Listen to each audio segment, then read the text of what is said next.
5 awesome movies that have terrible ratings. There's no singular way to judge a movie's entertainment value. Like opinions, it differs from person to person. In this case, it differs from one critic to another. While critical consensus can be a great help to determine the overall quality of a film, professional reviewers sometimes fail to recognize the true value of a movie. Meanwhile, there are flicks that are just terrible but have surprisingly been successful because, money. But let's not dwell on the latter. Today, we'll take a look at these 5 underappreciated movies that got bad raps but are actually good. 5. The Man Who Knew Too Little. Scoring a 41% on Rotten Tomatoes, you might think this Bill Murray classic ain't no good for your soul. Boy, you got it all wrong. Despite the poor critical reviews, this action comedy by director John Amiel does excel in so many ways you wouldn't expect. It's a 2 unlikely worlds collide trope that somehow works well in this film. First, we get the serious plot concerning the mass assassination of world leaders at a banquet. Then enter Murray's movie star wannabe Wallace Ritchie, a blockbuster guy who is out to celebrate his birthday in London with an improv theater group. Trouble ensues when Wallace unknowingly picks up a phone call intended for a hitman. With the cameras rolling, the Iowa native decides to go along with the act and accepts the mission. What follows next is pandemonium. One could only imagine the hilarity of the crazy mix-ups Wallace finds himself in. Catch this! You are so twisted. 4. Brother Bear. As rotten as it can get, the Disney masterpiece actually deserved more love than what it's got. At least that's what the general consensus suggests. Released in 2003, this heartwarming story begins with a boy turned into a bear. For him to be human again, he must be able to discover and learn the true meaning of brotherhood. Although it got an Oscar nomination for Best Animated Feature, Brother Bear received negative raps from the critics who outrightly considered this film as one of the worst that Disney had created. The viewing public, however, believed otherwise. Among its many strong points, including the musical score, which, by the way, was done by Phil Collins, the great Tina Turner even sang for the opening, which makes it even more epic. The overall production is arguably decent, if not superb, especially that it was often being compared to a much more popular Disney title, Lion King. 3. Legend. For disambiguation, this legend refers to the 1985 movie by Ridley Scott starring Tom Cruise.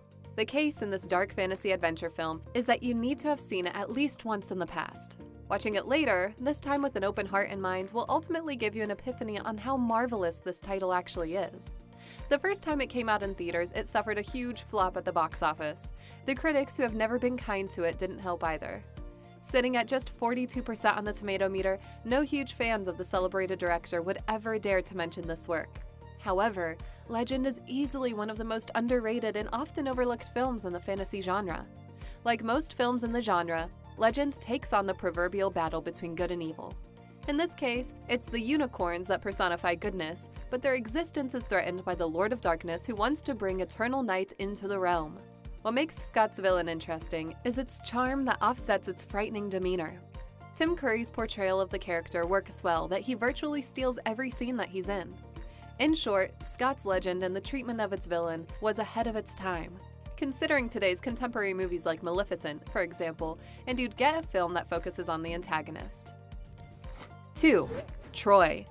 This Brad Pitt and Eric Bana starrer would easily make it into anyone's guilty pleasures list. Among the epics, the gem is horrendously underrated, with 54% critics rating.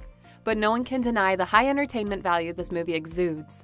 Objectively speaking, Troy exceeds in its efforts to balance the character traits and motivations. This lends to a stellar character development, and the cast to fill the roles are perfectly chosen.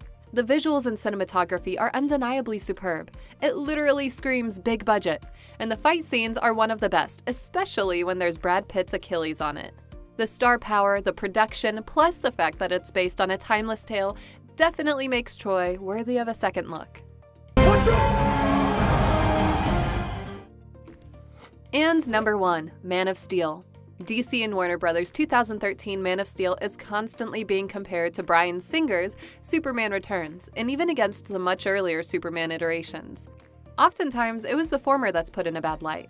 Unlike the fun and generally lighthearted portrayal of the red-caped hero by Richard Donner and Christopher Reeve, Henry Cavill's Superman is touted to be a bleak affair. Opinions also gravitate towards the director Zack Snyder's heavy use of flashbacks, which he did as an attempt to make the American superhero a relatable person. From there, what follows are nothing but pure chaos and non-stop violence that, according to critics, failed to mask the film's struggle to put a fresh take on a very popular source material. With all these things in mind, no one can still deny the inherent strengths of the film. On the top is Hans Zimmer's sweeping themes that don't fail to give the goosebumps. Then there's Snyder's stylized approach to action sequences, which undeniably connects well with the viewers. The story itself is noteworthy, such that it conveys the main character's struggle to fit into this world. Thanks for watching, and don't forget to hit that like button and subscribe to our channel for more videos like this.